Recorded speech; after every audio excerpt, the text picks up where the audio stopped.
Chapter 17. Echoes in the Deep. The Adler Hotel, with its myriad anomalies, had quickly become a sanctuary for those of us caught in the spectral interim. Yet, amidst its grandeur and enigmatic guests, it was the hotel's neglected swimming pool that drew me into its depths.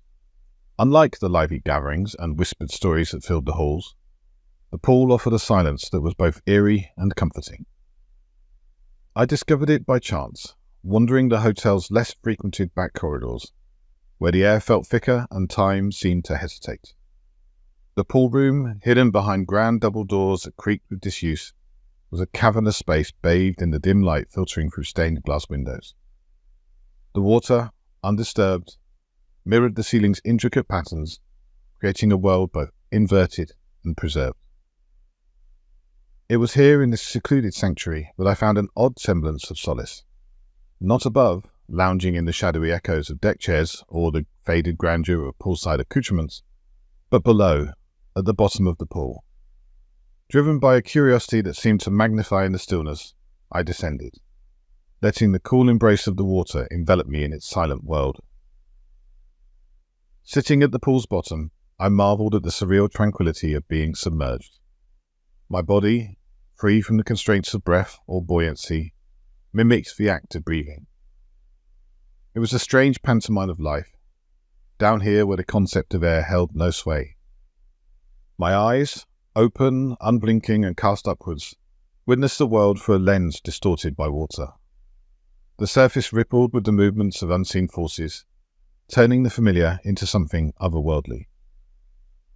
From this vantage, the pool became a liminal space, a threshold between what was and what could be. The muted sounds of the hotel above were replaced by the silent symphony of light and shadow, playing across the water's surface. It was a perspective that lent itself to introspection, to pondering the oddity of my existence and the past that had led me here. In the weightless embrace of the pool, time lost its urgency. The world above seemed a distant memory, a life once lived now viewed through the aqueous veil of the afterlife. Here, in the depths, I found a rare peace, a momentary respite from the ceaseless quest for understanding that my new existence demanded. As I gazed upwards, the distorted reality above seemed less daunting, more a canvas of possibilities than a barrier to the past. The pool, in its silent, forgotten corner of the Adler Hotel, offered not just escape, but reflection. A mirror, not only of the world, but of the self that I was still learning to navigate.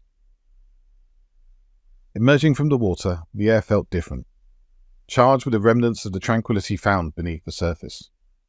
It was a reminder that even in the afterlife, moments of clarity and calm could be found in the most unexpected places. Emerging from the Adler's enigmatic pool, I felt an odd sensation, as if the water itself was hesitant to part from my spectral form. This brief, almost magnetic pull felt reminiscent of life's many attachments, a physical manifestation of the hotel's peculiar nature, where even the elements seemed imbued with a ghostly consciousness. Drying off, an act now devoid of purpose yet carried out for the sake of routine, I couldn't help but chuckle at the absurdity. The towel rubbed against my face and I revelled in the sensation of touch once more. It captured no moisture because no water clung to me, but the simple routine felt good. Letting go of the towel, it faded out of my reality, only to appear back on the lounger where it had been left when the hotel was closed down. It was one of those moments that would have amused me in life, a pointless gesture in death, yet I found comfort in the familiarity. As I stepped into the grand lounge, the air was charged with the murmur of timeless conversations, wrapped in the embrace of walls that whispered tales of centuries past. The room was a masterstroke of elegance, with polished wooden floors that reflected the soft glow of chandeliers overhead, casting an ethereal light that danced across the surface like spirits at play. The Grand Lounge itself hummed with the energy of its eclectic guests. There was the Major, a paragon of 1970s Englishness, his unwavering stiff upper lip seemingly unchallenged by the peculiar circumstances of his attire. His trousers, in a state of perpetual rebellion, remained pulled around his ankles, with a rogue piece of toilet paper declaring allegiance to its fallen leader. Classic Major, I mused to myself. my thoughts tinged with admiration for his unflappable dignity in the face of an eternal sartorial mishap. It was a silent nod to the final, unexpected moment of his life, a moment that, while not explicitly detailed, left the lasting impression of a man caught unawares by fate's final stroke. To those who knew him or had come to know him here within the Adler's timeless embrace, the Major was more than the sum of his attire's comedic revolt. He carried an air of gravitas, his every word and gesture imbued with the authority and wisdom of a life once lived in the service of others. Despite the humour his current predicament inspired, there was an underlying respect for the man he had been and the spirit he remained. His stories, often laced with a dry wit, spoke of a world that had changed beyond recognition, yet he adapted with a grace that commanded admiration. In the Grand Lounge, among friends and fellow spirits, the Major was a steadfast presence, a reminder of resilience in the face of the absurd. The conversation soon turned to the Adler's mysterious existence.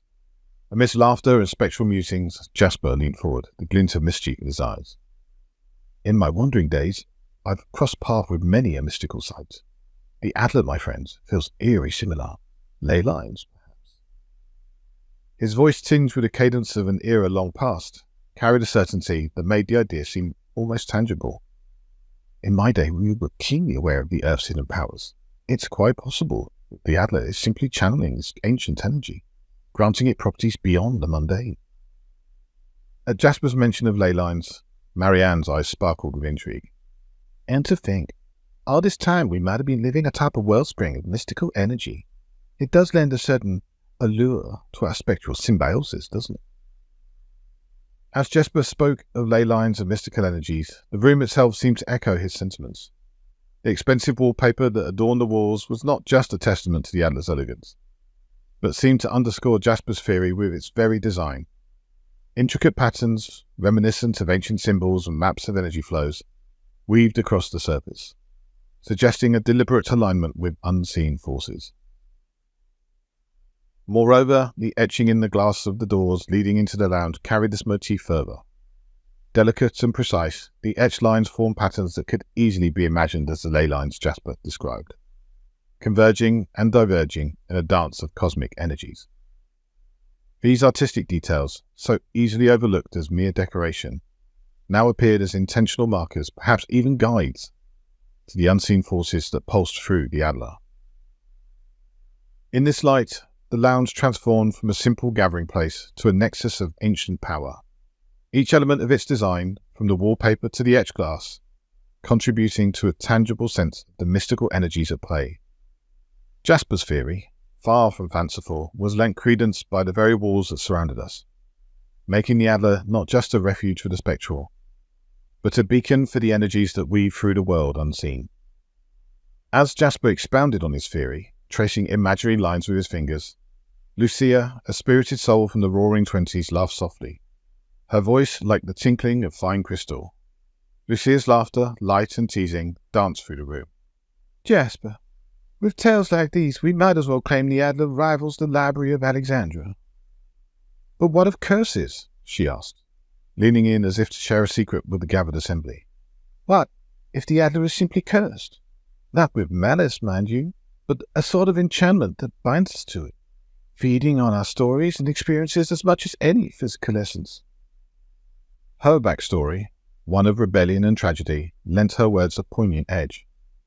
Lucia had been a boundary pusher in life, challenging societal norms with a laugh and a cocktail in her hand. Her untimely demise in a speakeasy fire had cut her vibrant life short, yet her spirit, undimmed, found a peculiar kinship with the Adler's own defiance of the natural order. Each contribution, Jasper with his mystical ley lines and Lucia with her playful suggestions of a curse, added layers to the tapestry of theories surrounding the Adler Hotel. Their distinct voices, a reflection of their diverse lives and eras, enriched the conversation, making the Adler not just a place of refuge, but a nexus of endless possibilities and stories. Marianne, with her flapper elegance, floated the idea that the hotel drew a bit of life from each of its guests. I think it's some kind of spectral symbiote, she mused, her voice tinged with amusement. Like we're all part of some grand vampiric ecosystem? Alex added, his youthful energy helping to pick up the thread. The notion, while outlandish, seemed to fit the hotel's unique charm. Elena, her artist soul always in search of deeper meanings, nodded in agreement. There's a balance here, she observed, between taking and giving. We sustain the hotel as much as it sustains us. The Major, adjusting the trousers around his ankles with a grace that defied their unfortunate position, offered a wry chuckle. In my day, we'd have called it a fair exchange. A bit of life for a bit of, well, afterlife luxury. I couldn't help but join in the laughter, the absurdity of our situation somehow made bearable by the company. Sounds about as plausible as anything else in this place, I agreed. And, honestly, if that's the price for the semblance of life the Adler offers, it's one I'm more than willing to pay. The discussion, woven through with each guest's perspective, painted a rich tapestry of the Adler's allure. Here, in this gathering of souls from different times and walks of life, the hotel revealed itself, not just as a haven, but as a character in its own right, one that thrived on the stories and essence of its inhabitants. In the laughter and shared stories of that evening, I found a semblance of the community I'd thought lost. The Adler, with all its peculiarities, had become more than just a place of refuge. It was a home, a bizarre and beautiful limbo, where the rules of life and death were rewritten, and where each of us, in our own way, found something resembling peace. As the lively discussion of the Adler Hotel's enigmatic existence began to wind down, the Major, sensing an opportunity for a more personal connection, guided me towards a quieter corner of the Grand Lounge. There, amidst the less fervent theories and personal anecdotes, stood a young woman whose aura was a blend of gentle melancholy and an unmistakable vibrance, her ethereal form echoing a life cut short in its prime. Her name, I would come to know, was Sophie Bennett. Sophie, with a warmth that immediately set me at ease, shared her story. Hailing from Somerset, England, her accent was a soft melody that carried the comforting lilt of the countryside, tempered with the slight urban edge of Bristol, where she had moved to further her education in environmental science. This field wasn't just a career for Sophie, it was a calling.